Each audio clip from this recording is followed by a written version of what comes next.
We are back for another episode of 5 Minutes with an HR Pro. We're with Paul Corellis today, VP of HR Services, and we're going to be talking about junk fees.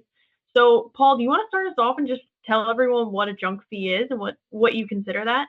Yeah, sure. Yeah. So there's been a lot of talk about it in the media and in legislatures regarding junk fees. So basically, a junk fee is anything that's added on to the cost of an item after the original price is disclosed. So a lot of people kind of think of concert tickets. You see concert tickets that are $20 each, and then when you get to checkout, you realize they're actually $30 or $40. So anything that's added on, resort fees, any other fees that are added on aside from sales tax and things like that are generally considered junk fees. And there are a growing number of states that are starting initiatives that are aiming to eliminate those. So just more upfront pricing and more clear discretion and instructions when it comes to subscriptions as well. So very relevant. Massachusetts, their junk fee law just took effect on September 2nd, and many other states are considering similar laws and regulations.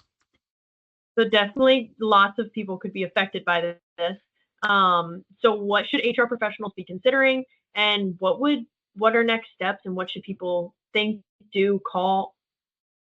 Yeah, so this affects a number of industries, really anyone that is business to consumer facing.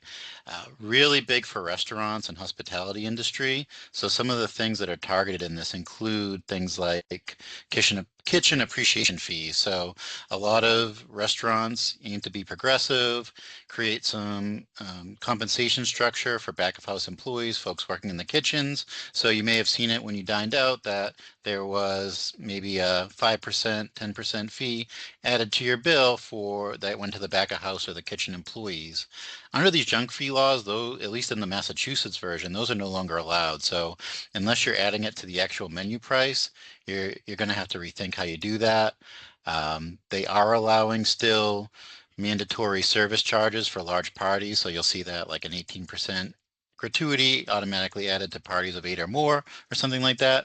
Those are still allowed, but they do need to be carefully distributed to only tip eligible employees. So what employers really need to do from an HR perspective is really examine their compensation. So take a look, is it going to make sense to continue with this kitchen appreciation fee, for example?